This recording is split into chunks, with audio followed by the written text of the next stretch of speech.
프랜차이즈 소송 다양한 분쟁으로 근래 많은 가맹점 사업을 하는 기업이 늘어나면서 크고 작은 분쟁들이 발생하고 있다고 하였습니다. 이에 프랜차이즈 소송을 불사하는 경우를 많이 볼 수 있다고 하였는데요. 설명에 앞서 프랜차이즈라는 것은 본사 기업이 가맹점에게 상호기 상표 및 서비스 등을 사용하는 것을 허락하여 상품을 판매하거나 용역 등을 제공할 수 있도록 계약을 맺는 것을 말한다고 하였습니다.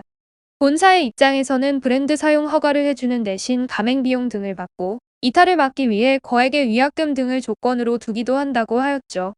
이때 초입에 작성하는 계약서는 매우 중요한 요소가 된다고 하였는데요. 본사 및 가맹점은 상이한 입장을 가지고 있으며 해당 점포를 운영하는 목적이 다르기에 입장에 있어서도 부딪히는 면이 많다고 하였습니다. 향후 발생할 수 있는 프랜차이즈 소송 같은 분쟁을 막기 위해 양방의 적절한 조율점을 찾아 계약을 진행해야 하는 것이라 하였죠. 만일 법적 분쟁을 염두에 두지 못하여 계약서상의 문제를 검토하지 못하고 계약을 맺게 된다면 이후 발생할 수 있는 위험은 결국 가맹점이 부담해야 할 가능성이 높으므로 사전에 반드시 법적 조력 및 검토를 받는 것이 좋다고 하였습니다. 그렇지만 다양한 상황에서 결국 본사와 가맹점주 사이의 분쟁은 발생하곤 한다고 하였는데요. 대표적인 유형은 계약 불이행에 따른 분쟁이라고 하였습니다. 이외에 가맹점주의 입장에서 받아들일 수 없을 정도로 불합리한 계약 조건을 내걸었을 때 및 본부에서 가맹점에 대해 과도한 개입이 있거나 할 때 발생할 수 있다고 하였습니다. 근래는 점주들에게 과도하게 가맹비를 지불하게 하거나 혹은 주기적인 교육비 및 물류비 등을 받아 이익을 남기는 기업들에 대해 프랜차이즈 소송을 제기하는 일이 많다고 하였습니다. 예를 들어 내부 인테리어를 주기적으로 진행하면서 추가적인 비용을 요구하는 점 및 가맹 점주가 중도 계약을 하게 되었을 때 위약금을 과도하게 책정하는 점 등이 원인이 될 수 있다고 하였는데요. 일개 사업주 입장에서 거대 기업인 본사와 법적 분쟁을 하게 되었다면 매우 불리한 입장이라 판단할 수 있겠습니다. 사실 분쟁이 발생하였다면 곧바로 법적 조치가 들어가는 것이 아니라 중간에서 조율을 담당해주는 가맹사업거래 분쟁조정협의회를 통해 도움을 얻을 수 있다고 하였습니다.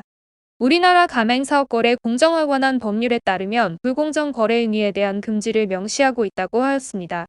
즉, 계약 목적 및 해당 내용 그리고 발생할 수 있는 손해 등에 대해서 대통령령으로 정해놓은 기준이 있다고 하였는데요. 이에 비해 과도하게 위약금을 점주에게 부과하는 것 혹은 너무 부당하게 손해배상의 의무를 지게 하는 것을 금하고 있다고 하였습니다. 해당 법에 따르면 본사는 가맹점이 가게를 열고 난 뒤 영업 개시 이후 1년 동안 평균 매출액을 계산하였을 때 계약 당시 본부가 제공하였던 예상 매출액의 한가보다 낮은 상황에서 가맹점이 중간에 폐업을 하게 되었어도 위약금을 부과하지 못하도록 하였는데요.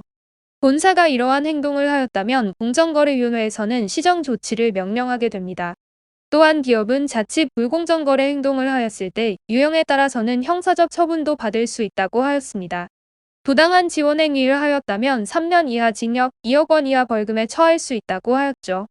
이후 불공정 거래는 2년 이하 징역, 1억 5천만 원 이하 벌금에 처한다고 하였습니다. 이렇게 분쟁 상황일 시 물론 협의를 통해 조율을 할 수 있지만 간혹 본사 및 가맹점에서 조정을 거부하거나 민형사상 소송을 불사하고자 할 때는 결국 법적 조력이 절실해질 수 있다고 하였습니다. 프랜차이즈 소송에 직면한 장 모 씨의 사례를 들어 더 이야기해 보겠습니다. 장 씨는 지인인 백모 씨가 운영하는 외식 사업의 가맹점주로서 계약을 맺게 되었다고 합니다. 백 씨가 알려준 매출액의 평균을 들어보고 보고서 등을 전부 제공받은 뒤 계약을 맺은 것이라고 하였는데요.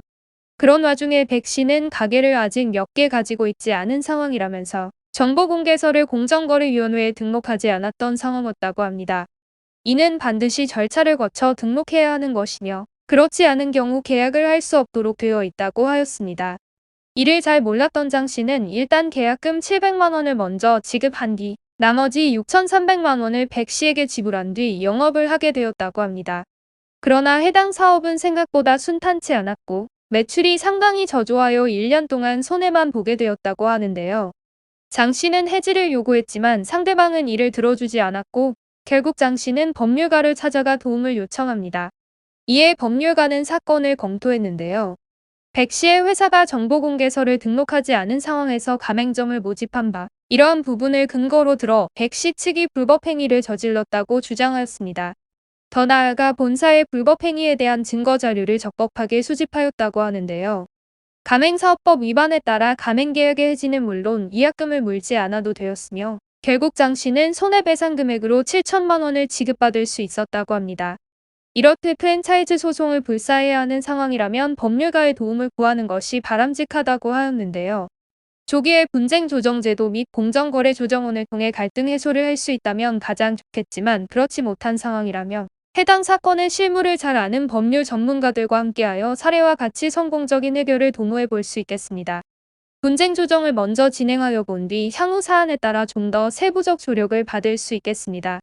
아무리 유명한 기업의 가맹점을 운영한다 할지라도 실제로 해당 영업점의 성패를 가리는 것은 결국 본사의 지원 및 영업 전략 및 각 영업점의 세부 사항에 따라 달라지는 것이라 하였습니다.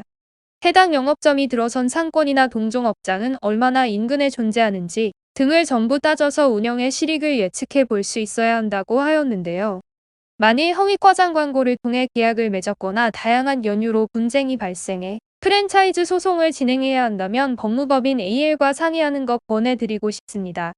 이러한 절차를 풍부하게 다뤄본 전문 변호사가 상주하며 비대면 무료 상담 진행하고 있으니 하단 이미지 통해 위기 극복하길 바랍니다.